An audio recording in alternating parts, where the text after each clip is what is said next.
শিয়াদের পরিচয় জানার আগে শিয়া শব্দের অর্থ আমাদের জেনে নেওয়া দরকার। শিয়া শব্দটি বলতে মূলত দল, উপদল বা অনুসারীদের কোনো গোষ্ঠী এটা বোঝানো হয়। শিয়া বলতে বোঝানো হয় শিয়াতু আলিয়িন বা আলী রাদিয়াল্লাহু তাআলা আনহুর অনুসারী গোষ্ঠী, এদেরকে শিয়া বলা হয়। বা আলে বাইত রাসূল করিম সাল্লাল্লাহু আলাইহি সাল্লামের পরিবার কেন্দ্রিক যাদের ভক্তি বিশ্বাস এগুলো গড়ে উঠেছে তাদেরকে সাধারণত শিয়া বলা হয়। শিয়াদের উৎপত্তি এটা সাহাবায়ে কেরাম রিদওয়ানুল্লাহি তাআলা আজমাইন তাদের যুগ থেকেই বলতে পারি।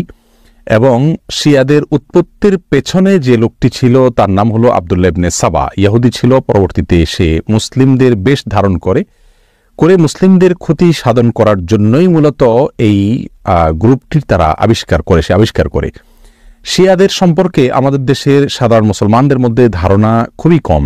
আমরা অনেকেই মনে করি মুসলিমদের মধ্যেই একটি সাধারণ দল শিয়া, অথচ শিয়াদের যে সমস্ত বিশ্বাস আছে সে বিশ্বাসগুলো ইসলামের একেবারে মৌলিক বিশ্বাসগুলোর সাথে অনেকগুলো বিশ্বাস আছে যেগুলো সাংঘর্ষিক। অনেক ভাই বোনরা মনে করেন যে শিয়াদের সাথে আহলে সুন্নাহ ওয়াল জামাআতের অর্থাৎ যারা কোরআন এবং সুন্নাহকে দলিল হিসাবে গ্রহণ করে সেটাকে অনুসরণ করে তাদের সাথে শিয়াদের একটা পার্থক্য তারা মনে করেন যে শুধুমাত্র খেলাফত নিয়ে, অর্থাৎ আবু বকর রাদিয়াল্লাহু তাআলা এবং আলী রাদিয়াল্লাহু তাআলা আনহুর ভিতরে কে বেশি খেলাফতের হকদার এটা নিয়ে মত পার্থক্য। আসলে বিষয়টা তা নয়, বরং শিয়াদের বিশ্বাসগুলোকে একত্র করা কঠিন। তাদের মধ্যে অনেকগুলো দল উপদল আছে, তার ভিতরে কমন কিছু বিশ্বাস আছে বেশিরভাগ শিয়ারা লালন করে। তার ভিতরে একটি হলো তারা কালিমাতুত তাওহীদ আমরা যেটা বলি এটাকে যথেষ্ট মনে করে না। তারা মনে করে লা ইলাহা ইল্লাল্লাহ মুহাম্মাদুর রাসূলুল্লাহ এবং আলিয়ুন ওয়ালিউল্লাহ এটাও স্বীকৃতি দিতে হবে, মুখে উচ্চারণ করতে হবে, তারপরে মানুষ মুসলিম হবে। তাদের মধ্যে কোনো কোনো গ্রুপ আছে যারা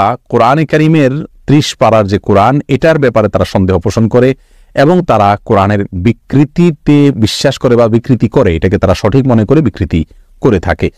তাদের মধ্যে বড় অংশ বা সবচেয়ে বেশি অংশ বলা যেতে পারে, প্রায় সবাই বলা যেতে পারে তারা সাহাবীদেরকে সবাইকে কয়েকজন বাদে আলী রাদিয়াল্লাহু তাআলা আনহু, আব্বাস রাদিয়াল্লাহু তাআলা আনহু সহ কয়েকজন বাদে হাসান হোসেন, ফাতেমা রাদিয়াল্লাহু তাআলা আনহুম সহ আহলে বাইত যারা তারা ছাড়া বাকিদেরকে তারা কাফের মনে করে এবং সাহাবীদেরকে গালমন্দ করাটা এটাকে তারা সওয়াবের কাজ মনে করে, ইবাদত মনে করে।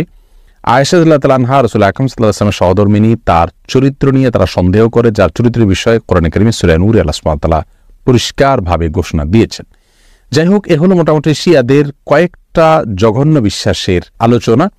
এবারে আসি শিয়াদের একটা বিশেষ দল, তাদেরকে ইসনা আশারিয়া বলা হয়। মূলত ইসনা আশার শব্দের অর্থ হলো 12।